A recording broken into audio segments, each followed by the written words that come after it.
Coverage. Minka Fitzpatrick steps in front. John Harbaugh looking for the penalty right there. Nope, you're not going to get it, buddy. Steelers win it 28-24. The only team to finish a regular season a perfect 16-0 was the Patriots back in 2007. But I tell you, the Steelers have a chance to join them. ESPN's Football Power Index sees them as the favorite in each of their remaining 6 games, with the closest call expected to be their Thanksgiving dinner date with the rival Ravens coming up on Thursday. Here's Ben Roethlisberger earlier today on the big matchup. How do you keep the guys from feeling that pressure, and how do you keep from feeling the pressure as the season goes on and you guys keep winning? We're just trying to win the next game. That's all that matters, because we know we're going to get everybody's best shot, and we want to give everybody our best shot. It doesn't really matter who's hurt and who's winning, who's losing, all that stuff. I mean, I think they've lost 2 in a row, and I don't know this. I don't know, has a Harbaugh-led Ravens team ever lost 3 in a row? If they have, I don't know when. So we anticipate them coming in, and we just got to give them our best shot. For more on Pittsburgh's pursuit of perfection, Dan Orlovsky is back with us. Dan, how do you like the Steelers' chances of running the table? There's a good chance, Ryan. This is a really good football team, one of the very best in the NFL. Their offense has been so good with distributing the football, Big Ben, getting it to those playmakers, and they've really started to throw the ball downfield a little bit more over the past couple weeks. So as long as Ben continues to do that and take those shots, and those guys go make those plays, they've got a very good chance. And this defense, as good as it is, if I'm a coordinator looking at this defense and going, okay, where are they weak?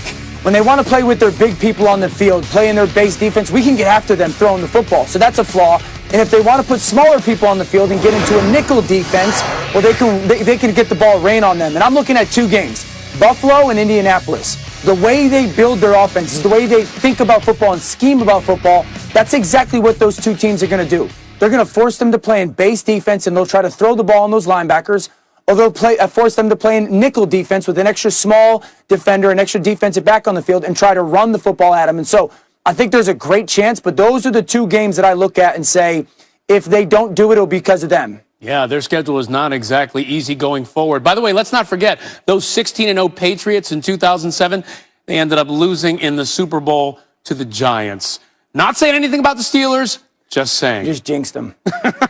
Dan, thanks. Playoff rankings, and we are ready to go, Ryan. Gotta love that. You know, it's been a rocky year for college football, but finally, the moment fans have been waiting for. You're going to hear 2 words for most of the night. That is eye test. What did the committee see so far this season? We will find out in less than an hour right here on ESPN.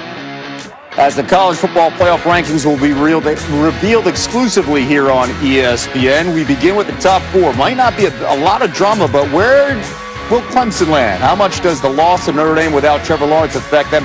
The Tigers have appeared in the committee's top 4 in 29 of the last 30 releases. What about the 5 spot? Cincinnati's a perfect 8-0 and has the 4th best chance to reach the playoff according to the All-State playoff predictor. But what about one-loss teams like Florida and Texas A&M? The Gators' loss coming against the Aggies. BYU is the only team in the country that's 9-0, but with only San Diego State remaining on their schedule in the second week of the December schedule. The prospect of adding games is there to improve their resume. What about the Pac-12? Oregon is in the AP top 10, but no team in that conference has played more than 3 games, and some have played as few as just 1.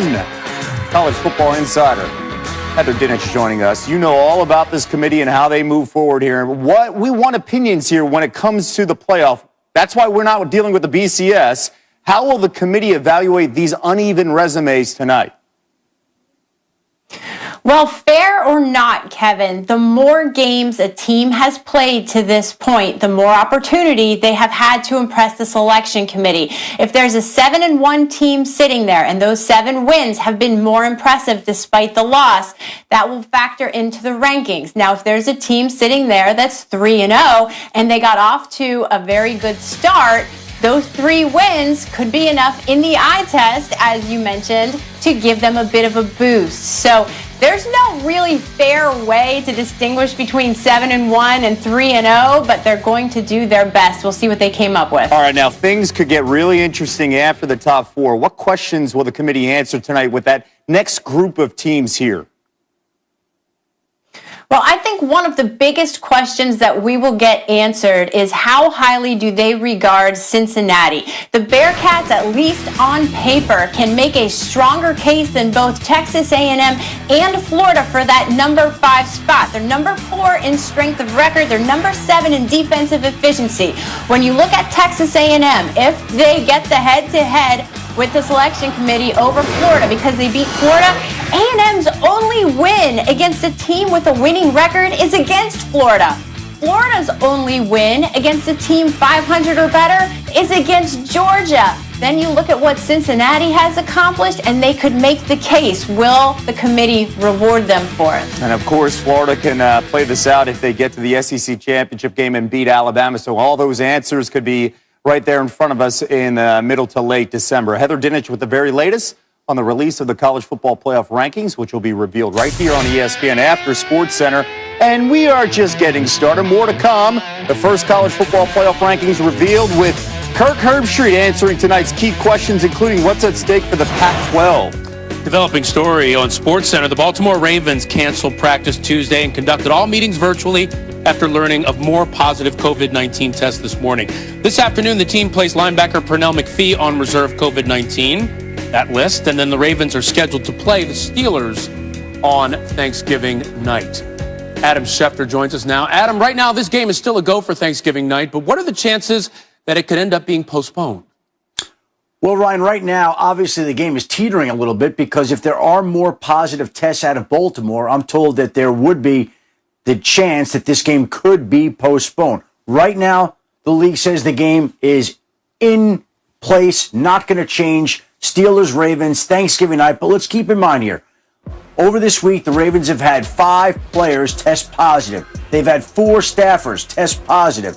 If there are more positive tests, the league is going to have a difficult decision here to make. But at this current time, the Ravens will be without their running backs, J.K. Dobbins and Mark Ingram. They will not have Trace McSorley, it looks like. They will not have Pernell McPhee. And so there are major questions here. And the Ravens have done everything they could to prevent the spread of the virus. But as we've seen across the country, the virus has a mind of its own, Ryan. Absolutely, Adam. Now, I wonder, what do the league and the Ravens need to see by tomorrow for the game to go forward?